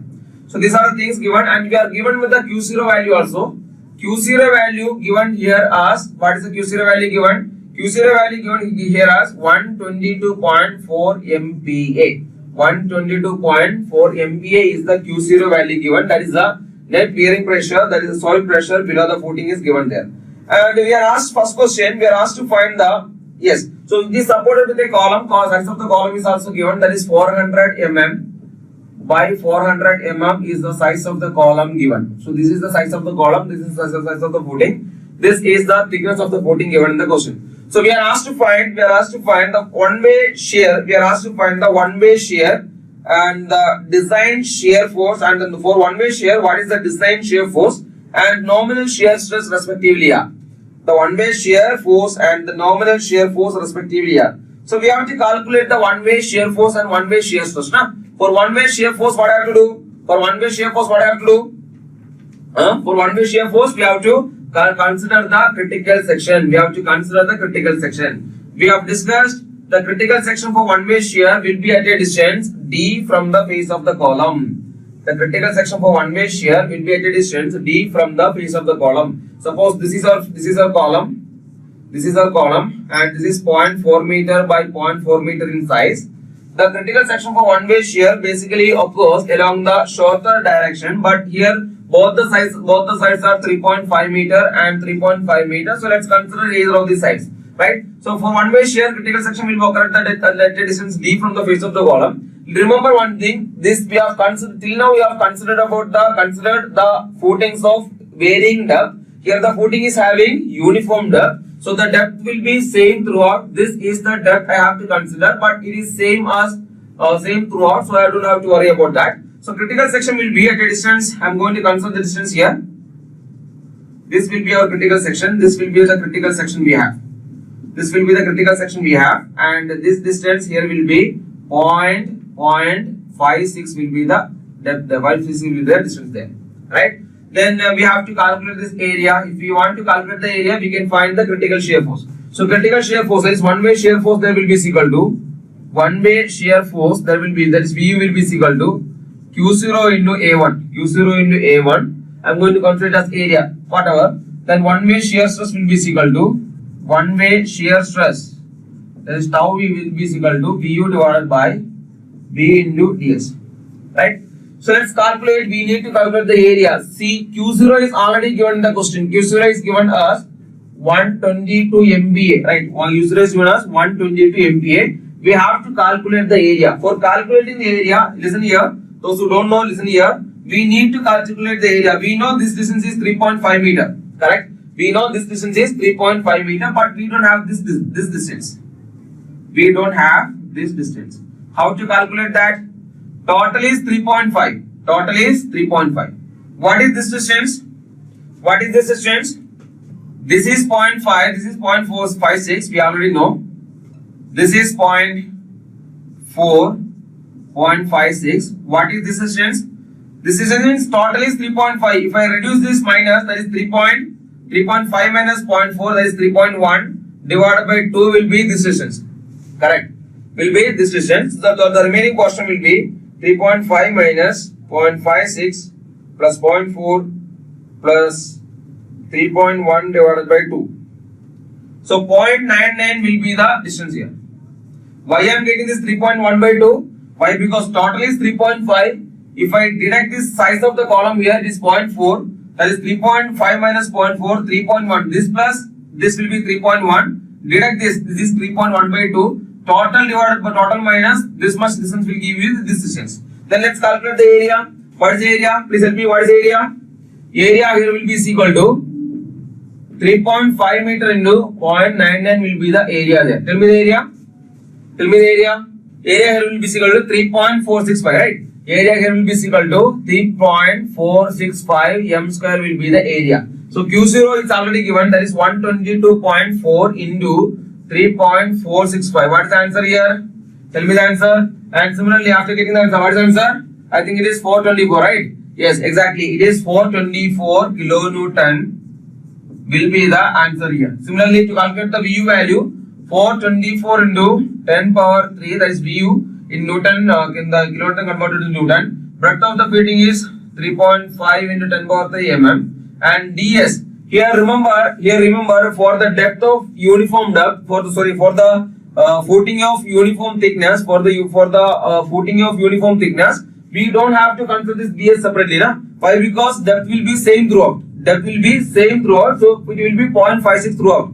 Here DS, everything everywhere it will be same, right? So depth of thickness footing everywhere it will be same. So it will be equal to 0.56. Tell me the answer here. Tell me the answer. I think it is 0.16, right? What's the answer, please? 0.216, right? Exactly. It is. Thanks, Ankit. It is 0.216 MPa will be the answer. So that is the one-way shear force and one-way shear stress. Is it clear, everyone? I think no doubts are there. No doubts are there. Yeah. Yes, Dhruv is giving the answer. Very good. Hobli. Yes, very good. Vasha. Everyone. Angit. Yes, superb. Dhruv, calculate the third one also. Yes, Hobli is giving me the answer for 2A also. Okay, superb. Very good. Thank you. So let's calculate the one-way shear stress now. So now we have calculated the one-way shear stress. Let's calculate the two-way shear stress. Let us calculate the two-way shear stress. Area will be different. Two-way shear force will be different. Two-way shear stress will also be different. So how to calculate the two-way shear stress? And as I have discussed, for two-way shear stress, we have to consider the critical section at a distance of. Where we have to consider the two-way shear stress? What is the distance of the critical section from the face of the column for two-way shear stress? Tell me. At a distance d by 2, right? Yes. We know the value of d. Then consider the column here. This is the column I have. This is the column I have. The critical section will be at a distance d by 2 from the face of the column, and we have to consider the shorter and longer dimensions. We have to consider the shorter and longer dimensions. This will be the area we have to consider for our two-way shear. This will be the area I have to consider for the calculation of two-way shear. I am going to call that area as A2 for now, right? This distance we know. This distance we know, that is 0.56 divided by 2. This distance we know, that is 0.4. And this distance we already know, that is 0.46 divided by 2. Right? Then total distance here will become. What's the total distance you will be getting here? Yes, you are right. 0.96, right? The total distance here will be equal to 0.96. So the distance here is 3.5. Distance here is 3.5. Let's calculate the two-way shear force. So two-way shear force here will be equal to. Two-way shear force here will be equal to. How to calculate two-way shear force? For two-way shear force, that is VU is equal to, what is the two-way shear force? Q0 into A2 here. I'm considering the area as A2 here. We know the value of Q0. I'm going to calculate the A2. A2 here is the total area, that will be 3.5 the whole square minus area of this smaller square. What is the area of that small square? 0.96 square. Tell me the area. 11.32 will be the area. Thank you. 11.32 will be m square will be the area. So we have all the things. So how to calculate the two-way shear force? Two-way shear force VU is equal to Q0 into A2. What is Q0? 122.4 into 11.32 will be the Q0 VU value. What is the VU value you are getting there? What was the values there in the options? Tell me the VU value you are getting there.